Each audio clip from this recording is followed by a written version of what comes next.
Selamat malam, sahabat Urban Mystery. Perkenalkan, nama saya Abi. Saya seorang pelajar SMA swasta di kota Bandung. Saya akan menceritakan sebuah kisah yang tidak akan pernah bisa saya lupakan dan juga menjadi pembelajaran yang sangat berharga untuk diri saya sendiri.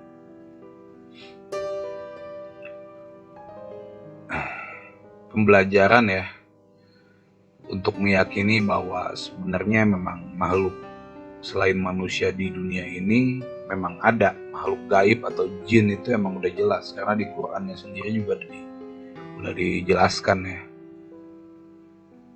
Ayo, oke, kita lanjut cerita ya.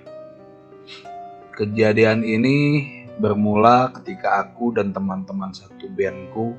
Oh iya, aku main band zaman dulu tuh, lagi zaman band-bandan.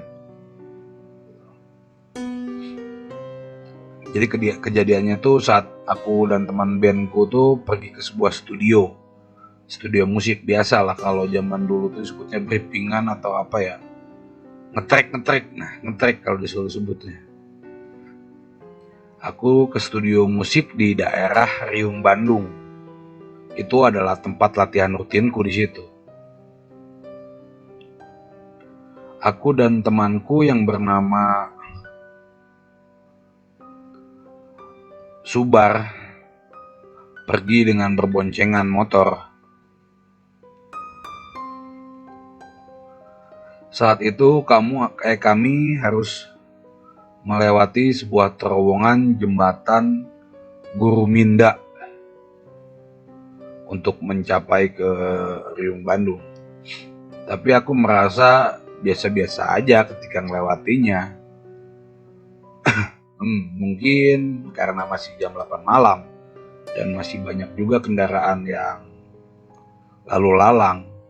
Singkat cerita, kami selesai latihan band di studio tersebut. Ketika aku lihat jam, ternyata jam sudah menunjukkan pukul 11 malam.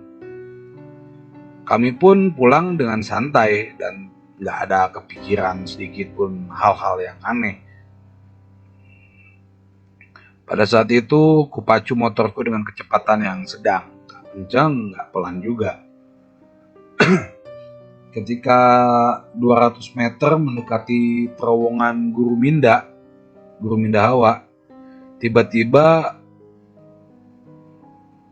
hawa di sekitar kita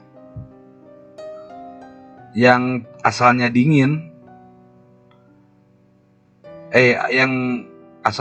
itu ya menjadi hangat. Tiba-tiba tuh ada aura hangat yang tiba-tiba berhembus gitu.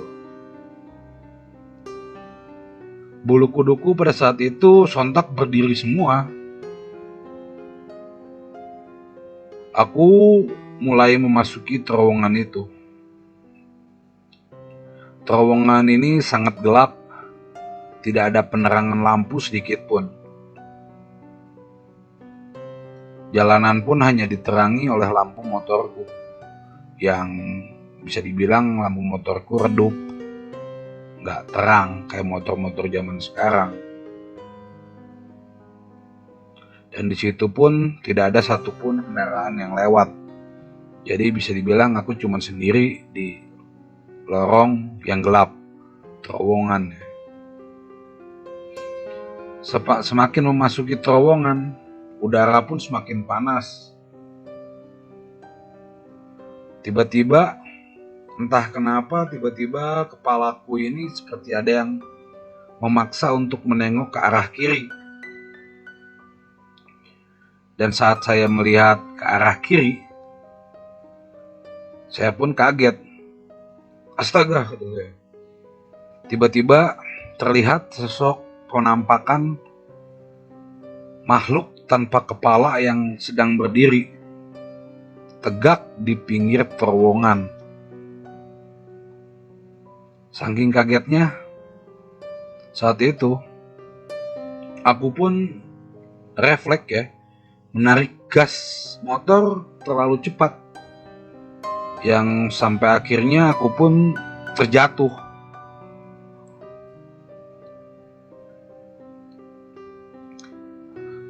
Tapi untungnya aku masih bisa berdiri. Sambil kurasakan sakit yang aku alami saat aku jatuh dari motor, aku sempat untuk menengokkan ke arah sosok yang tadi berdiri. Saat aku melihat, ternyata sosok itu masih ada. Sosok itu tiba-tiba menghampiri kami dengan jalannya yang kalau bisa dibilang tuh jalannya yang terbopoh-bopoh lah ya, kayak orang mabuk gitulah jalannya tuh, lunglai gitu, orang lemes gitu di jalannya. Jadi ya kayak zombie mungkin, ya kayak zombie di TV itulah jalannya kayak gitu. Pas aku jatuh, aku ngeliat dia nyamperin, sosok tanpa kepala nyamperin. Pada saat itu aku nggak bisa gerak sama sekali. Nggak tahu kenapa tubuhku tiba-tiba kaku.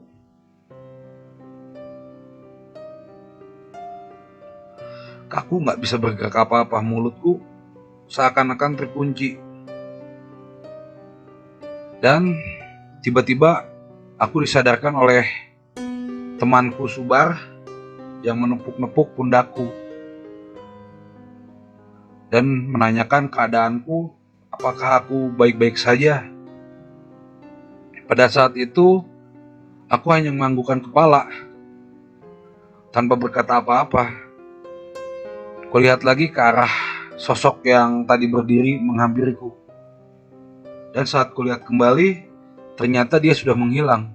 Sosok itu udah hilang entah kemana.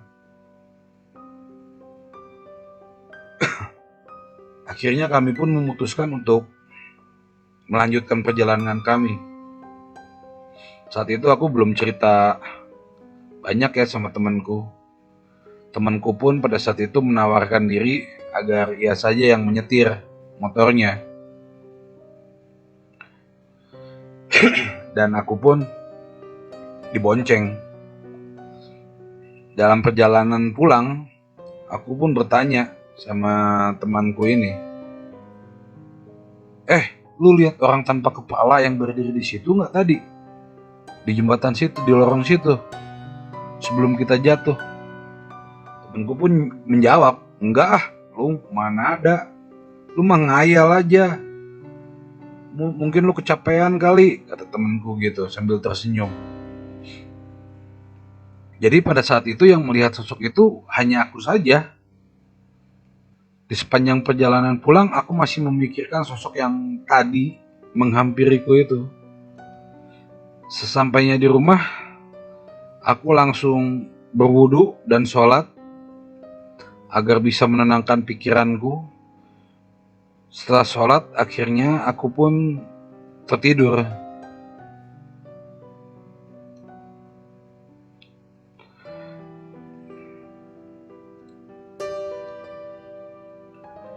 Tiba-tiba saat aku sedang tertidur, aku melihat sesosok manusia tanpa kepala yang berlumuran darah dari lehernya sedang berdiri di pojok kamarku. Pada saat itu aku melihat sosok tanpa kepala itu sedang menulis dengan darahnya ke dinding. Aku pun bisa dengan jelas membaca tulisan apa yang dia tulis. Pada saat itu, sosok tanpa kepala ini menulis dengan darahnya. Tulisannya tuh, tolong temukan kepala saya. Dan pada saat saya membaca itu, saya pun langsung terkaget. Ternyata pada saat itu saya hanya mimpi. Nggak tahu itu mimpi gimana, tapi itu mimpi atau nyata. Yang pasti sosok tanpa kepala itu benar-benar mendatangiku juga di mimpi. Tubuhku saat itu dipenuhi keringat dingin. Karena aku yang ketakutan bermimpi sosok yang tadi itu.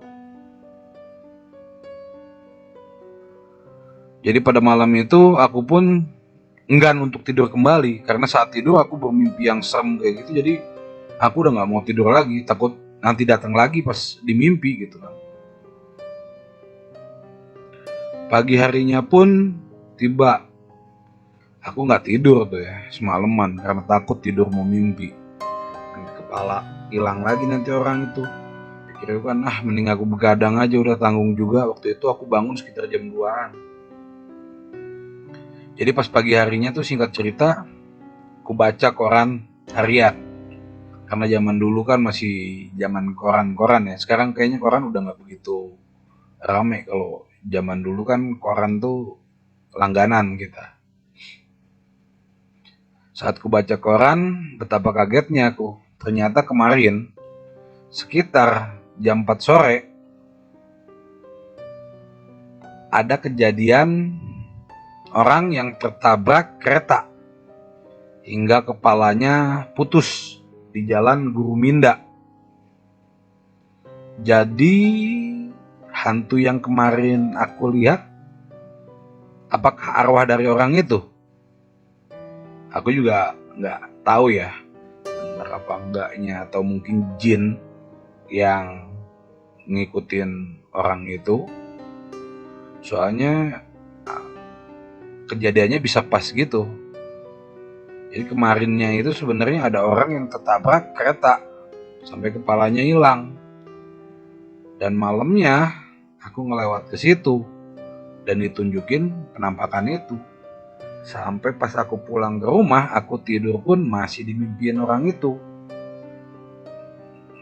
Dan aku baru tahu kalau ada kecelakaan pagi ini lewat koran. Setelah selama seminggu aku selalu didatangi makhluk itu. Jadi makhluk tanpa kepala itu meneror aku terus-terusan selama seminggu. Makhluk itu kadang menampakkan dirinya di kamar, di mimpi, dan di tempat lain ketika aku sedang sendirian. Intinya di mana aku sendirian dia kadang suka nampakin wujudnya. Karena pada saat itu aku udah nggak tahan lagi ya, udah diteror selama 1 minggu oleh makhluk tanpa kepala itu. Aku pun menceritakan kejadian yang aku alami kepada ayahku, yang juga seorang ustadz. Kebetulan ayahku ustadz ya. Lalu ayahku mendatangi ke terowongan Guru Minda itu. Aku dan ayahku tuh langsung datang ke tempat lokasi kejadian itu. Entah ayahku berbuat apa di situ, doa-doa apa, intinya doa lah ya ayahku di situ. Dan setelah kejadian itu, setelah ayahku selesai berdoa di terowongan Guru Minda itu, sampai sekarang aku gak pernah diganggu lagi oleh hantu tanpa kepala tersebut. Sekian dulu cerita dari saya. Mohon maaf kalau ada salah-salah kata. Selamat malam.